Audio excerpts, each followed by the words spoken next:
It is no longer breaking news that a greater representation of women in an organization stimulates critical thinking and creativity and improves decision-making. A recent global study from the Peterson Institute of International Economics and EY analyzed results from 21,980 publicly traded companies in 91 countries across various industries and sectors. The study showed that having at least 30% of women in leadership positions added 6% to net profit margin. This and many other similar studies should be compelling enough to trigger drastic action. But little has changed, even though corporations claim that the advancement of women has been a focus for many decades. While the numbers may be creeping up, they are still staggeringly low, especially in the highest leadership ranks. There has been a cocktail of initiatives such as legislative quotas, work flexibility, better on-site childcare, female advocacy and empowerment groups. But with the numbers still so low, we have to ask, are we treating the true cause of the problem or merely addressing the symptoms? Are we missing something greater, something more foundational upon which the other initiatives can then complement? Let's see if we can find a common thread connecting powerful women leaders who have actually broken these barriers at the very top of their fields.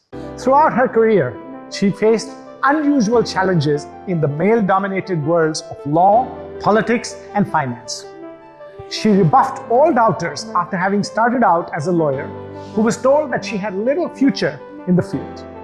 French-born, she was the first woman to take the reins of the International Monetary Fund at a time when the institution was in crisis and facing an international media firestorm. In her role, she's had to go head-to-head with some of the world's most important countries to help save the euro. She maintained the difficult balance of speaking diplomatically while telling tough truths. On being an effective leader, she has said, "I think that I would have not been an effective leader if I had not believed in what I was doing." Another incredible woman was born and raised in India. Her mother instilled in her the belief that she could grow up to become whoever she wanted. Her confidence and work ethic helped her achieve an MBA from the Yale School of Management in 1980 and to start building a successful career. In 2006, she became PepsiCo's first female CEO, as well as its first CEO not born in the US.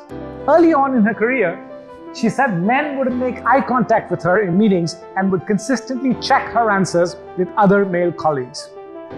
But rather than wilt under pressure, she began to call men out on their actions, and it wouldn't take long for them to realize she was highly adept at her job. Listed on the Forbes 50 Most Powerful Women list, she explains, if you want to be CEO of a large company or any company, it's gotta be a passion. It's gotta be your calling.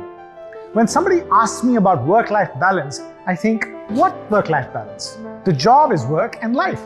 Home is also work and life. So there is no balance. As I'm sure you've already guessed by now, these women are Christine Lagarde and Indra Nooyi. What do they have in common, and what does their success tell us about the lack of gender diversity at the top?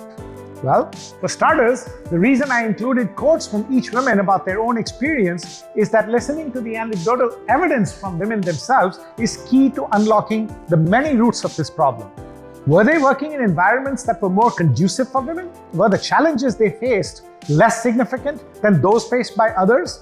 Were they fortunate to have male mentors or supporters who helped them succeed despite the odds? Were these women, and many others, including Mary Barra, Hillary Clinton, Angela Merkel, and Sheryl Sandberg, exceptions to the rule? Absolutely not.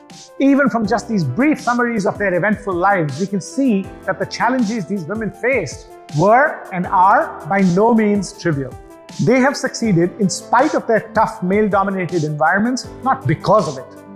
They succeeded because they dug deep and discovered what we call leadership energy, the internal force that prevents real leaders from caving in when faced with even the most formidable of resistance. In a world where both the barriers to entry and standard for success is significantly higher, they prevailed because of one key fact. They knew exactly why they wanted to lead in the first place. Unfortunately, very few people of any gender have real clarity of values and purpose, which are the two sources of leadership energy.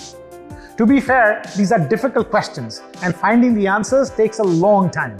But without leadership energy, there can be no leadership. nor can there be significant representation of women in higher rungs. Flexible working hours, advocacy groups, and legislative quotas are all good ideas, but the root cause of the problem lies in the ability and willingness of anyone to take leadership. A position can be given, but leadership must be taken. Putting someone in a powerful position gives no guarantee that actual leadership will take place. The women we just discussed took leadership even before they reached a powerful position, and that is the secret.